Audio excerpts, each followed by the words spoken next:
Hello and welcome back to Supposedly Fun. My name is Greg. I am here today to react to the shortlist for the International Booker Prize for 2022. This is a prize that I don't usually follow too closely, but this year I really wanted to try to pay attention to it because I am trying to read more international authors and a little bit more translated literature. I am doing the LGBTQ in translation read along this year. I'll put a link to information about that in the description box down below if you'd like to check that out. So because I am on that journey, I wanted to make sure I took a closer look at the long list when it was announced. And I'm really glad I did because there were a lot of very quality books on that list that I am very interested in reading. And as we go through the books that made the shortlist and the ones that did not make it, I'll talk about the ones that I am really planning about reading from that. If you want more information about what these books are about, I am going to recommend that you check out my long list reaction, which I will put in the description box down below, because I don't want to spend a whole lot of time here in this video talking about what these books are about.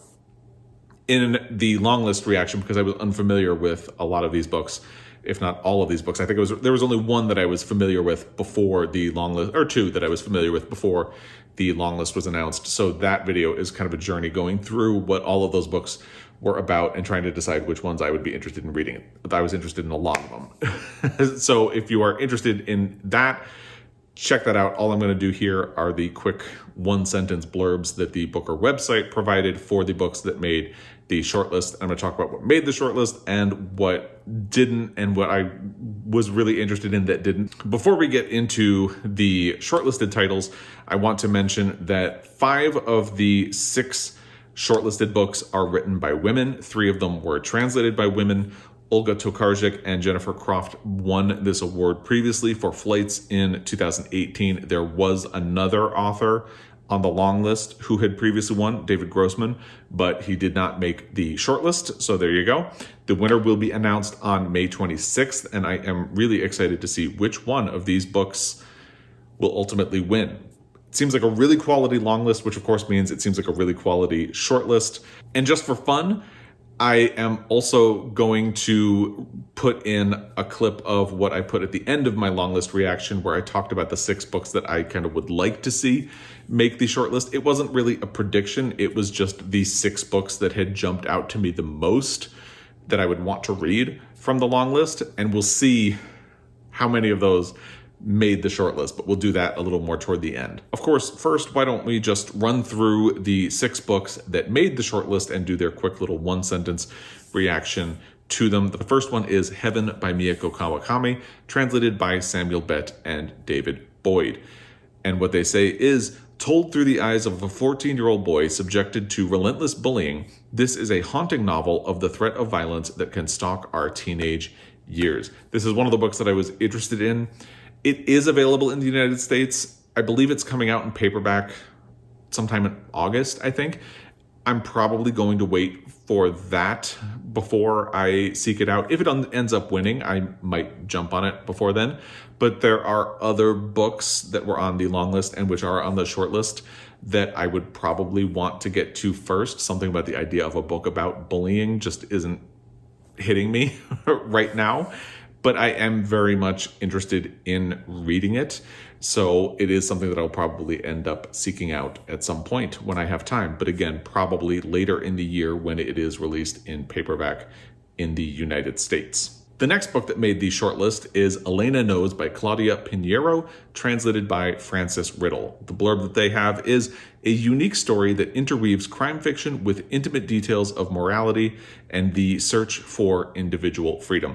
This is a book I really, really, really want to read, and I have been looking around for it since the long list was announced. It's not available at my library. It's not on any subscription apps. This was also on, I'm forgetting the name of the prize, but there's a prize for the by authors with disability or featuring characters with disability. Jen Campbell had talked about the prize on her channel, and I'll put a link to that video in the description box down below. That was another thing that really made this book jump out to me as something that I would be interested in reading. I was already interested just from the description of the book, but that really kind of jumped out. And if nothing else, there is a prompt on the Montana Book Company Reading Challenge for 2022 to read a book by an author with a disability or a chronic illness, or featuring a character with a disability or a chronic illness. And this is the book that I might use for that prompt. If nothing else, that's just sort of a kick in the pants for myself to read this, because I really would like to. And I actually today put in an order with the Montana Book Company for it, since I've also put in a recommendation for my library that maybe they would want to purchase this book. They apparently have not listened to that. It's still not available on any of my subscription apps, so I am ordering it, and hopefully I will be picking it up on Independent Bookstore Day, which will be later this month on April 30th. So you should put that in your calendar and plan ahead. I'm already thinking about what I want to get on that day and have already placed orders as well. So think about that. But let's get to the next book, which is a new name, Septology 6 through 7 by John Fosse, translated by Damion Searls. The blurb says, John Fosse delivers both a transcendent exploration of the human condition and a radically other reading experience, incantatory, hypnotic, and utterly unique. This was one of the ones that I asked for feedback from people who watched my longlist reaction, because I wasn't quite sure. It sounds like it would be interesting, but I wasn't quite sure that I wanted to jump into it, especially since it's part of a septology. And the feedback that I got is that it's a great book, but you should read the ones that came before it. And I am not all that certain that I want to jump into a septology right now. I'm not going to close myself off to the idea, but I would say this is probably the one that made the shortlist that I would be the least likely to read, just because of that. There are a lot of other ones that I would probably get to first, because I think if my interest level in the book had been higher, I probably would have been fine jumping into a septology, but because it wasn't that high in the first place, it is what it is. Let's talk about the next book that made the shortlist, which is Tomb of Sand by Geetanjali Shree, translated by Daisy Rockwell. The blurb says, an urgent yet engaging protest against the destructive impact of borders, whether between religions, countries, or genders. This is a book I really want to read. Also because the full description that I went through when I did my longlist reaction kind of reminded me of A Fine Balance by Rahinton Mystery. It doesn't quite correlate, but something about it just kind of gave me that vibe. And I love A Fine Balance by Rahinton Mystery. It was in contention for my favorite book of the year in which I read it. Ultimately, I put it in second place, but it really has stuck with me. And because of that, I got excited about Tomb of Sand. But the more I hear about Tomb of Sand, the more excited I am about it as well. I believe when the long list was first announced, Tomb of Sand was back-ordered everywhere. That seems to be fixed now. And I'm kind of stuck on this one because I really want to read it. It hasn't been released in the US yet. And that kind of leaves me debating whether or not I should order one from the UK. And I might do that. I don't know. I'm really having a war with myself over whether or not I want to wait to see if it does become available in the US, or if I should just order it. Because, these days it's so easy to just order something from the UK anyway. And I don't know if my willpower is going to win out. I think I really just want to read this book, especially because it has that thing where it explores the borders between genders. It seems interesting. I think this is probably the book that I want to read off of the shortlist the most. So I don't think my willpower is going to hold off. It probably won't last very long. I don't even know if I'm going to make the day before I order a copy of that book. But we'll see what happens. I'll let you know if I break down and order a copy of it. The next one that made the shortlist is The Books of Jacob by Olga Tokarczuk, translated by Jennifer Croft. And as I said, they both have previously won this award in 2018 for the book Flights. The blurb says, Olga Tokarczuk's portrayal of Enlightenment Europe on the cusp of precipitous change, searching for certainty and longing for transcendence. This is another one I asked for feedback about in my long list reaction, not because the book doesn't sound interesting. It does sound interesting, but because I've wanted to read Olga Tokarczuk since she won the Nobel Prize for Literature. And I feel like I probably should start with Drive Your Plow Over the Bones of the Dead or Flights. And the feedback is kind of all over the place. It seems like a lot of people like Drive Your Plow Over the Bones of the Dead. There are some people who like Flights. There are some people who are enjoying this. Less people have read this one at the moment than have read the other two. So I'm still a little confused. And because of the size of the books of Jacob, I think I still might wait and try Drive Your Plow Over the Bones of the Dead or even Flights. More likely, Drive Your Plow Over the Bones of the Dead is the one that I would seek out first. So she's an author I really want to read. This book does sound interesting, but I think I'm still going to stick with one of her previous books in order to try her writing before I fully dive in. The final book that made the shortlist was a bit of a surprise to me. I wasn't sure if it was going to make it or not. It's Cursed Bunny by Bora Chung, translated by Anton Her. Anton Her actually had 2 books that made the long list. The other one was Love in the Big City, but only one of them made the shortlist. The blurb for this is Bora Chung presents a genre-defying collection of short stories which blur the lines between magical realism, horror, and science fiction. This book does sound really interesting to me. I've been seeing it pop up a lot since the long list was announced, and it does sound really interesting. It does sound like something I would be willing to read, and I just want to try to get to some other ones. Of the ones that made the shortlist, Elena Knows and Tomb of Sand are the ones I feel most urgent to get to, but Cursed Bunny's on the list, but it's not one that I would prioritize. It also happens to be a little bit outside of my box in terms of the science fiction element of it. And from things that I've heard, it can be a little squeamish in parts, and that makes me hold back a little bit. But if you've read Cursed Bunny, please let me know in the comment section down below if I should get over that. It's the part that people have mentioned that it can be a little squeamish in parts. That is what's really making me hold back on this one. But it does sound really interesting. And I am glad it made the list because a lot of people have been enjoying it since the long list was announced. So that is interesting. Now, the books that I am most excited about on this short list are, of course, Elena Knows, Tomb of Sand. Far and away, those are my 2 favorites, as I already said. The third one would be Heaven by Mieko Kawakami, but as I said, I am allowing myself to hold off on that one, probably until later this year when it will be released in paperback. At that point, I'll make a decision about whether or not I'm going to read it this year. But those are the 3 from the shortlist that I am most excited about.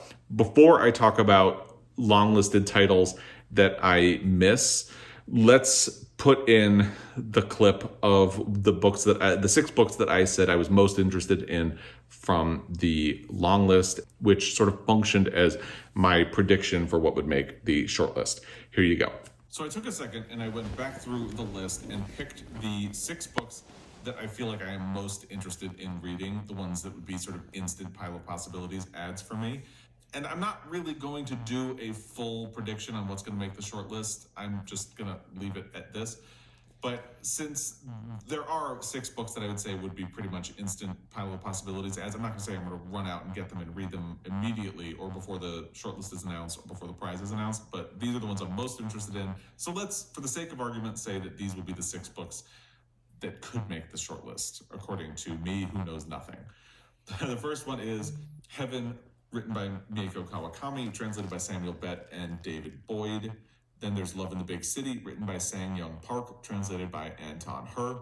And then Happy Stories Mostly, written by Norman Erickson Pasarabu, translated by Tiffany Tsao.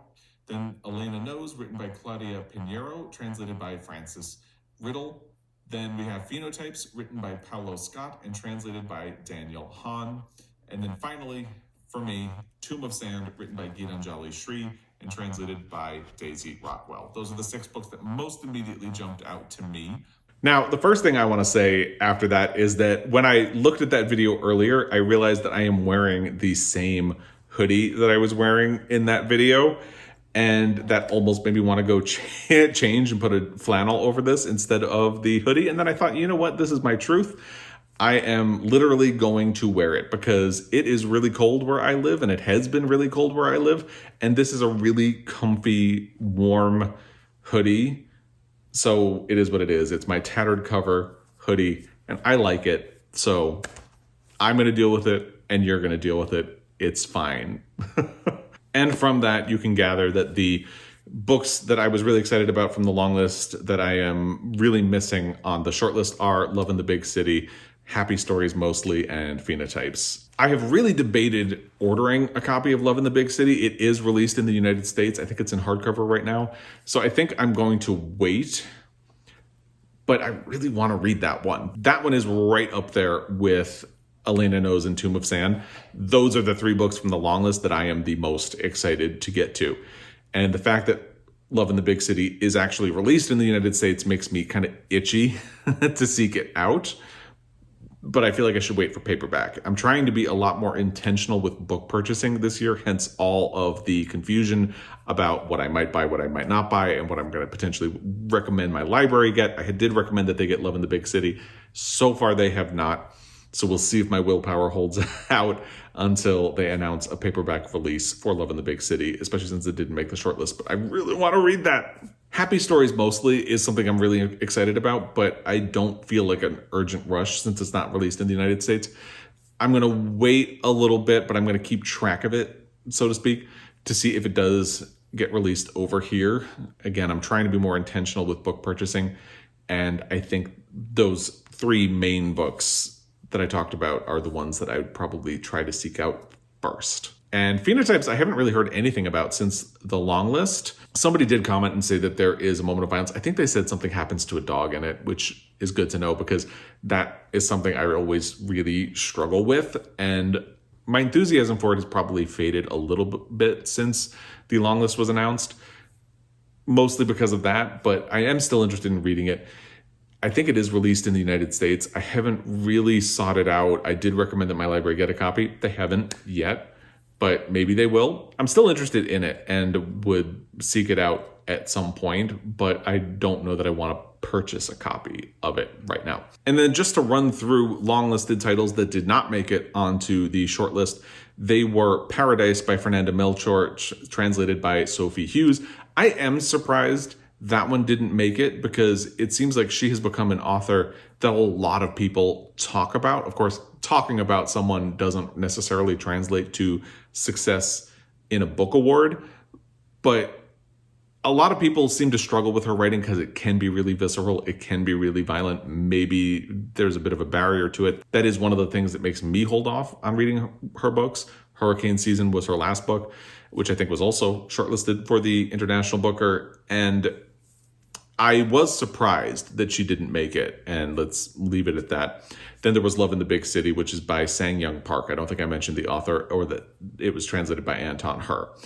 Then Happy Stories Mostly by Norman Erickson Passarabu, translated by Tiffany Tsao. Again, that was one that I was interested in.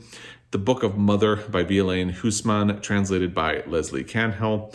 More Than I Love My Life by David Grossman, translated by Jessica Cohen. Phenotypes by Paula Scott, translated by Daniel Hahn, and After the Sun by Jonas Elka, translated by Sherilyn Helberg. Again, it was a really solid long list, so there were bound to be glaring omissions. I think the biggest glaring omission from it seems to be Fernanda Melchor. She's one that I probably would have guessed, but simply based on my reaction to the long list and the ones I was most excited about, she wasn't on that. So there you go. I should also mention that of the 6 books that I said I was most excited about, which functioned as my prediction for the shortlist, 3 of them did make it. So I had a 50% success rate. Hey, not bad for somebody who's following this award closely for the first time. And again, the 2 books on the shortlist that I am most excited about are Elena Knows and Tomb of Sand. I feel like a lot of people are talking about both of those books, so I think my enthusiasm for them is probably clouding my judgment, but it does feel like both of them would be a heavy contender for the win, but at the same time, Mieko Kawakami is a really well-known author whose stature is building globally, so it would be really easy to say that Mieko Kawakami could easily pull off a win, and it seems like a lot of people are excited about John Fosse's work, and awarding this book might be a way of awarding the entire septology. So it could really go any way. I do wonder if Olga Tokarczuk and Jennifer Croft already being winners makes them probably the least likely to win. But honestly, it feels like any single one of these books not only would be a worthy winner, but could win. So we'll see what happens on May 26th. Let me know which book you are rooting for, which one you are really missing from the shortlist. If I could swap any book from the long list into this, I would probably say Love in the Big City, but I haven't read it yet, so maybe there's a reason it didn't make the shortlist. But again, I would love to hear what you are rooting for, what you would have liked to see make the shortlist, and all of that. Please let me know in the comment section down below. As always, I really appreciate your time, and I will be back. Until next time, happy reading.